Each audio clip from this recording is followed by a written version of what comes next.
Hello everyone, concept पढ़ाएंगे और सबको सिखाएंगे कि श्रृंखला में आज हम पढ़ेंगे राजभाषा विभाग के कार्य। इसकी स्थापना कब हुई और किस प्रकार के कार्य भारत सरकार द्वारा इसको सौंपे गए, उन सब के बारे में आज हम चर्चा करने वाले हैं।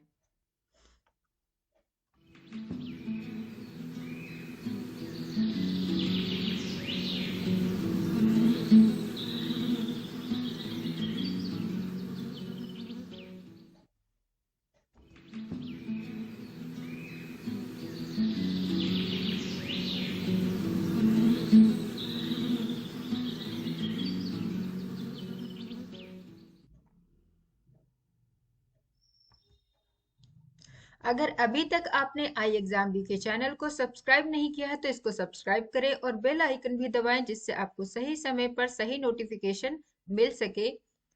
और अधिक जानकारी के लिए आप इस नंबर पर कांटेक्ट कर सकते हैं या फिर हमें इस पे ईमेल लिख सकते हैं। इसके अलावा आप iexambee.com की वेबसाइट पर जाकर विभिन्न प्रकार की परीक्षाओं से संबंधित जानकारी प्राप्त कर सकते हैं। राजभाषा विभाग के कार्य की बात करें तो राजभाषा का जो गठन है वो जून 1975 में राजभाषा संबंधी संवैधानिक और कानूनी उपबंधों का अनुपालन सुनिश्चित करने और संघ के सरकारी कामकाज में हिंदी के प्रयोग को बढ़ावा देने के लिए गृह मंत्रालय के एक स्वतंत्र विभाग के रूप में इसकी स्थापना हुई थी।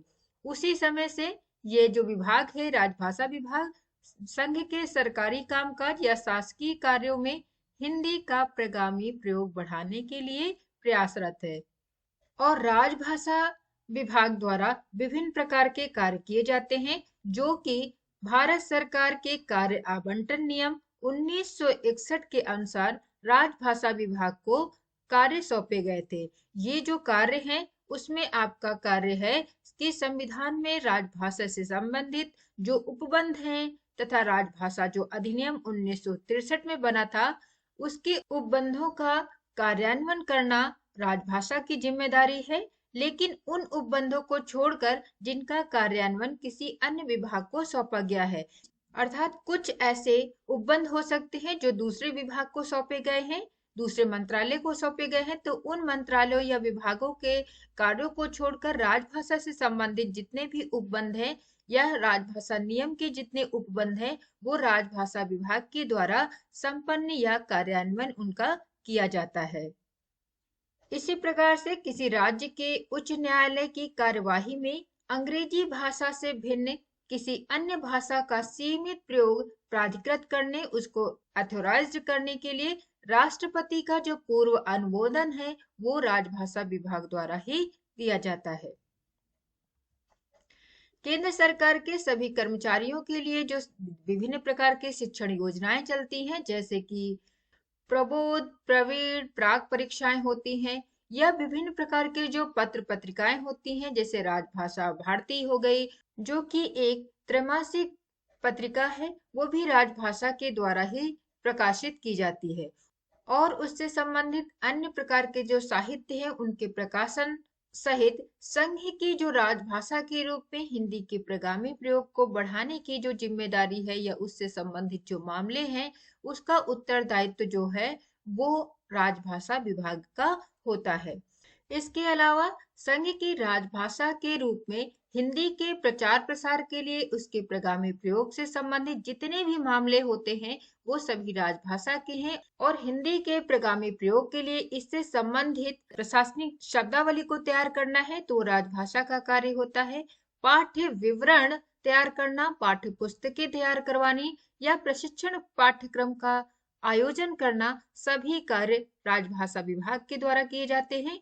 और उनके लिए यदि किसी इंस्ट्रूमेंट की जरूरत हुई तो उनकी व्यवस्था भी राजभाषा के द्वारा की जाती है।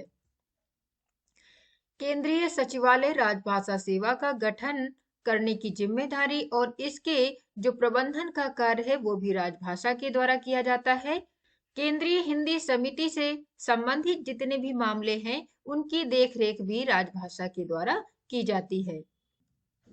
विभिन्न मंत्रालयों, विभागों द्वारा स्थापित हिंदी सलाहकार समितियों से संबंधित कार्यों का समन्वय करने की जिम्मेदारी भी राजभाषा की होती है। और केंद्रीय अनुवाद ब्यूरो से संबंधित मामले की देखरेख करना, उससे संबंधित सभी मामले राजभाषा विभाग के द्वारा ही किए जाते हैं। हिंदी शिक्षण योजनाएं, जिसमें शिक्षण योजनाओं में कई तरह की परीक्षाएं आयोजित की जाती हैं जो कर्मचारियों को हिंदी के कार्यसाधक ज्ञान करवाने के लिए होती हैं। और ये हिंदी शिक्षण योजनाएं केंद्रीय हिंदी प्रशिक्षण संस्थान, जो कि दिल्ली में स्थापित है, जिसकी स्थापना 1985 में नई दिल्ली में करवाई गई थी, राजभाषा विभाग के अंतर्गत एक अधीन संस्थान है। संघ की राजभाषा नीति के कार्यान्वयन एवं राजभाषा के रूप में हिंदी के प्रचार प्रसार की जिम्मेदारी आप सभी जानते हैं कि राजभाषा विभाग गृह मंत्रालय को दी गई है। और इस प्रयोजन के लिए, यानी इस जिम्मेदारी को निभाने के लिए, देश के विभिन्न क्षेत्रों में राजभाषा विभाग द्वारा, या आप कह सकते हैं गृह मंत्रालय के द्वारा, पूरे देश में 8 क्षेत्रीय कार्यान्वयन कार्यालयों की स्थापना भी की गई है। संसदीय राजभाषा समिति से संबंधित जितने भी मामले हैं, उनकी देखरेख करने की जिम्मेदारी भी राजभाषा विभाग को सौंपी गई है।